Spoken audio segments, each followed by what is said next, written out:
त्याला let's go असं वाटतं की ह्या तलवारी 300 वर्ष जुन्या आहेत आणि ज्यांच्या मुठा सोन्याच्या आहेत. सर्व शस्त्र जमा करण्याचे आदेश दिले त्यांनी. ह्या आम्हाला सापडल्या पंढरपूरच्या होळकर वाड्यात.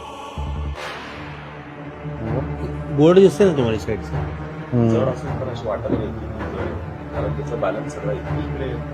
गोल्ड प्लेटेड आहे, लक्षात ठेव. हातात पकडायला पण किती सुंदर ग्रीप पण आहे, परफेक्ट ग्रीप आहे. आताही धार आहे त्याला. या तलवारींनी युद्धाचे घाव पण झेललेत. अहिल्याबाई होळकरांनी हा वाडा 300 वर्ष आधी बांधला. इथं ह्या वाड्यामध्ये साईबाबा सुद्धा इथं राहिले. सो हे ते किचन आहे आणि हा तो दरवाजा आहे जिकडनं नैवेद्य डिरेक्टली देवाकडे जातो. इथून ते भुयार आहे, जायचा रस्ता होता. हा बघ भुयार. ते बुजलंय पूर्ण त्याचं. आणि या वाड्याचे कोणतेच व्हिडिओ तुम्हाला इंटरनेटवर नाही सापडणार. पण हा वाडा मंदिराजवळच आहे. हा अच्छा, समोरच आहे. समोरच आहे. दरवाजे बघ असले किती थंड आहे यार. सुंदर ना. मला वाडा हे कल्चर एवढं आवडतं ना. हे आमचे मार्गदर्शक मित्र आहेत, आदित्य फत्तेपूरकर. नमस्कार. नगरसेवक आहेत आणि व्यवस्थापक आहेत अरे पूर्ण. हा जरा मला हे वाडा बघून काहीतरी म्हणजे कसं सुंदर जागा आहे ही आणि आता कसं ते राहिलंय ते बघून असं जरा वाईट पण वाटतं पण आनंद पण होतो की आम्हाला ऍटलीस्ट बघायला तरी मिळतं ही गोष्ट. हे आपली संस्कृती आहे, हा आपला इतिहास आहे. हा वाडा 1753 1753 बांधकाम झालं याचं. 1768 13 वर्ष बांधकाम चाललं या वाड्याचं. आणि स्वतः पुण्यश्लोक राजमाता मातोश्री अहिल्यादेवी ह्या वाड्याच्या वास्तुशांतीला गुढीपाडवा स्वतः इथे येऊन स्वतः इथं 1768 ला इथं राहिल्या. ती ही जागा आहे. म्हणजे त्यांचं वास्तव्य असण्याने त्यांनी स्वतः बांधकाम केलेली जागा आहे. किती मोठी आहे ही? 2 एकर जागा आहे पूर्ण. 2 एकर 58 जागा गुंठेमध्ये वाडा आहे. अच्छा. 22 गुंठे नदीपात्रात जागा आहे.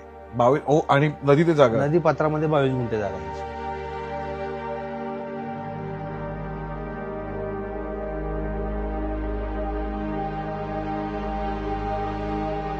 काय दरवाजे आहेत रे हे बघ.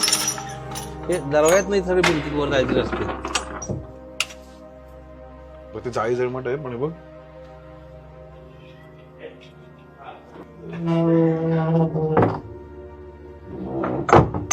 आणि काय थंड आहे बघ सगळं ते. अरे वाव. हे बघ इथे असं आहे.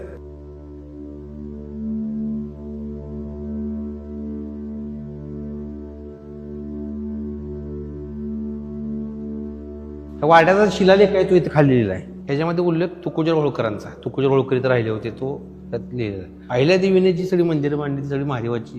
क्वचित तुम्हाला असं एका दुसरं मंदिर नवीन बांधलेलं दिसते. हा, ह्या जेव्हा वाड्याचा पाया खोदत होते तर समोरची मारुतीची मूर्ती सापडली. ती आतमध्ये सापडली. पाया खोदताना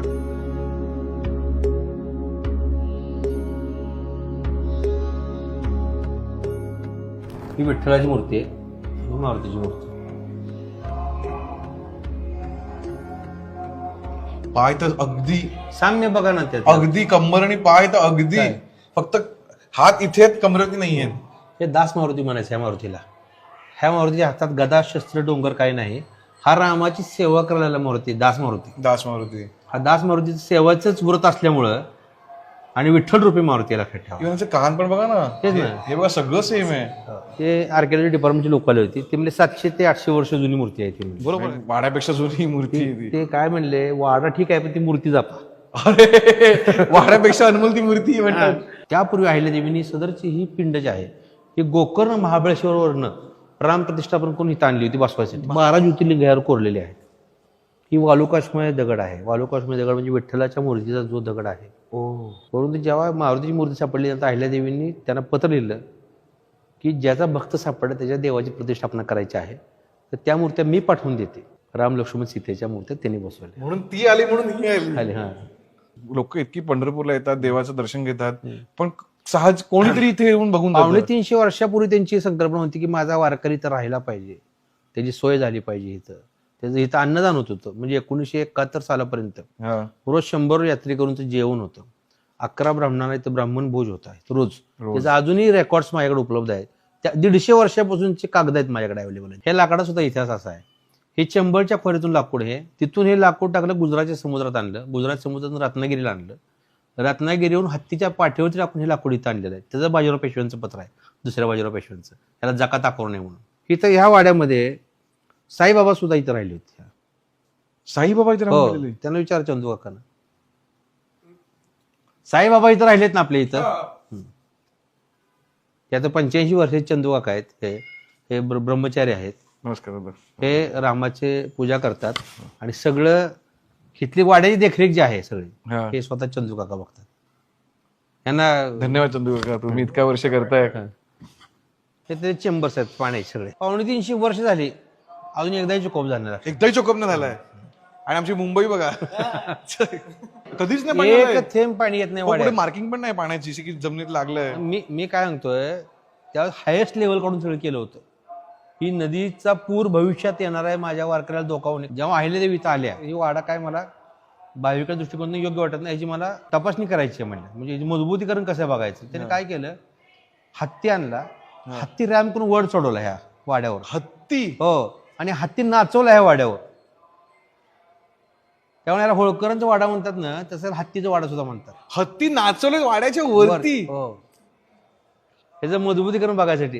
त्यामुळे इथली बरीचशी लोक जी आहेत ज्यांना ऐतिहासिक महत्व माहित आहे, स्वतःचं घर बांधताना काय करतात माहिती आहे का, इथली एक मुठभर माती घेतात आणि ते पायात नेऊन टाकतात. आणि माझाही घर एवढे दिवस असंच राहावं. अहिल्यादेवींचे जे नातू आहेत काशीराव दादा होळकर, त्यांनी मकर बसवली. त्याचं त्यांनी 1785 अहिल्यादेवीच्या मृत्यूनंतर 1785 सालचं आहे.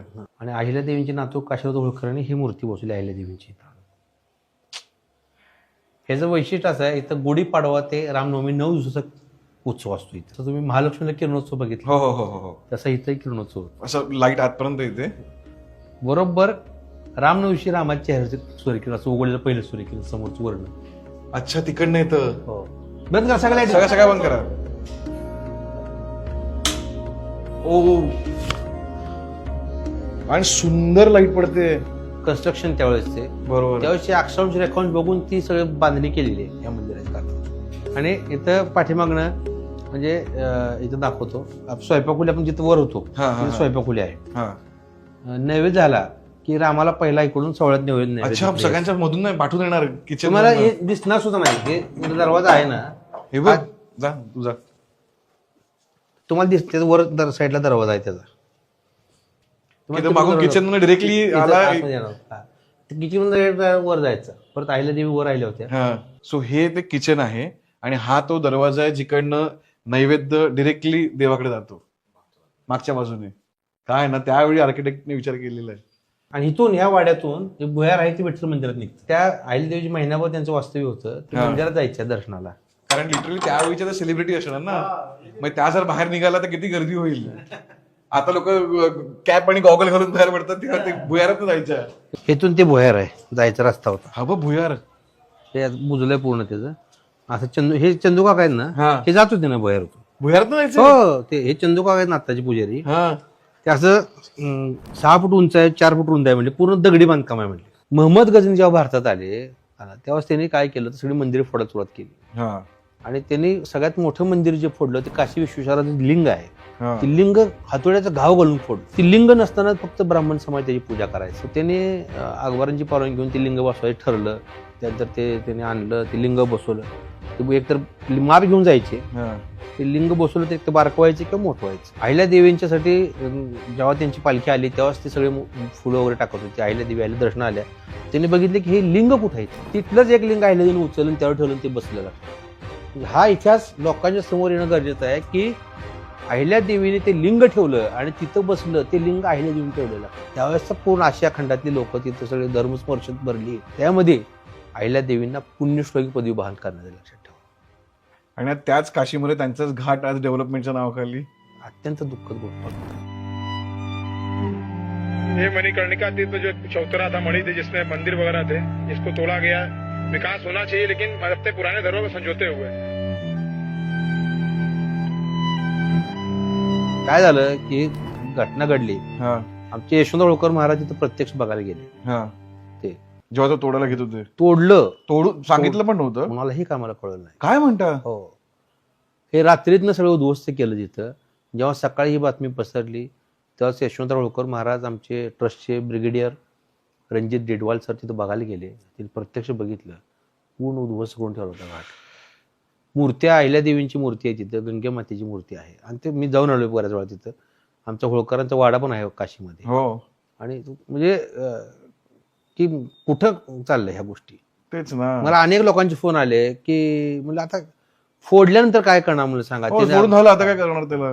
फोडायच्या अगोदर त्याला प्रयत्न करता फोडून झाले आता त्याबद्दल काय करतात अनेक म्हणजे तो आपला इतिहासच तुम्ही नष्ट करायला लागलाय. परदेशातील लोक भारतात काय बघायला येतात. खरंय. आणि तुम्ही आणि आपला इतिहास आपले हजारो वर्षापूर्वीचे म्हणजे मोहनजोदडो असतील किंवा अजिंठा वेरूळ लेणी असतील. हो. काय, आपल्याकडे काय ताजमहल असं म्हणजे ही आपली इतिहास आहे इतिहास आहे आपला. हा इतिहास बघायला परदेशी लोक इथे येतात. तुम्ही काय दाखवणार त्यांना. काय दाखवणार तुम्ही. आज दुबईला आपण जातो आर्टिफिशियल बघ. काय दुबई तर मला बिलकुल नाही आवडत नाही बघायला. नाही दुबई आर्टिफिशियल आहे सगळे. हो, हो. कारण जे फाउंटन काचा सगळ्या. काय मला सांगा ना तिथं नॅचरल काय स्रोत आहे. काही काहीच नाही. त्यांना कोणाला हिस्ट्रीच नाही. इथं आपल्याकडे गड history किल्ले आहे. इथं गड किल्ले बघा लोक हो 2-5 हजार किलोमीटरवरून लोक इथे येतात. खरंय. ही संस्कृती इतिहास बघायला आपला हो हजारो वर्षापूर्वीचा इतिहास आहे या भारतीय संस्कृतीचा. हो. आणि ते नष्ट झाल्यानंतर लोक काय बघणार. आणि हे आत्ताचं काही लाकडाचं नाही. लाकूड कसलं आहे पण अजून काय झालं नाही त्याला पण इतक्या वर्ष. सामान आहे pure. ढाल अडकवायचे. ढाल अडकवायचे तिथे. ढाल तलवारी इथं तलवारी होत्या. कोणत्या तशा आहेत. इथं तलवारी होत्या बंदुका होत्या अच्छा म्हणून त्यानंतर त्यानंतर तोफा होत्या इथं. 1981 साली इंदोर गव्हर्नमेंटने म्हणजे मध्य प्रदेश गव्हर्नमेंटने आपल्या हा. गव्हर्नमेंटला पत्र लिहिलं आणि पोलीस बंदोबस्तात सगळे इथनं घेऊन गेले. घेऊन गेलं सगळं सगळे घेऊन गेले इथून तिथे इंदोरच्या म्युझियम मध्ये. म्युझियम मध्ये ठेवले. तिथे लिहिलंय पंढरपूर संस्थान की तरफ से म्हणून. इथे 2 तलवारी आमच्याकडे चंदुकान ठेवल्यात गपचूप पूजेला पूजेसाठी. अरे वा. दसऱ्याला दसऱ्याला पूजा करतो. त्यातल्या आणि त्या 2 तलवारी तुम्हाला बघायला दाखवतो. हो, त्याच्या बघा. मोठी सोन्याची आहेत. काय म्हणता. चांदीचे त्याला फुले येते.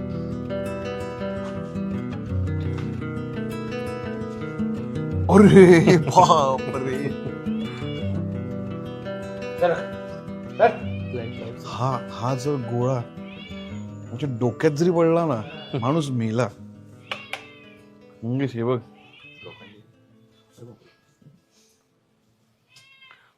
हेवी बघ असलाय तो. कुठले हे त्यावेळेस होळकरांचे कोणी जातात जिथे 100 तलवारी होत्या. त्यातल्या नळीच्या बंदुका होत्या. ते सर्व शस्त्र जमा करण्याचे आदेश दिले त्यांनी.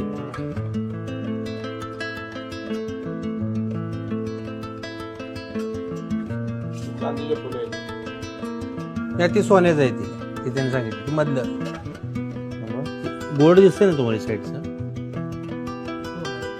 सोनं आहे ते. कोणाकोणावर किती घाव झालेले ते सगळं त्याच्यावर खासायच्या.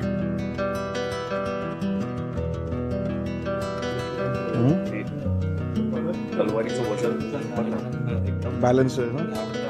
जवळ आहे. म्हणजे तलवार अशी किती पण वेळ पकडू शकतो. जड असून पण अशी वाटत नाही की ती जड आहे कारण त्याचं बॅलन्स सगळं इकडे. गोल्ड बघ. हा, बघ गोल्ड प्लेटेड आहे. एक लक्षात ठेव गोल्ड प्लेटेड आहे. असलं सुंदर आहे ते. हातात पकडायला पण किती सुंदर ग्रीप पण ही परफेक्ट ग्रीप आहे. वापरलेले आहे तलवारी. हो, वापरलंय म्हणजे वार झाले पण दिसतोय पण वार झालेले आहेत. आताही धार आहे त्याला. त्याला आताही धार आहे. तुम्ही हात लावून बघा. युद्धाची म्हणजे असं वाटतं की जाऊया त्याला लेट्स गो असं वाटतं की लागेल रे. ही मारली तर कसली दिसेल ही.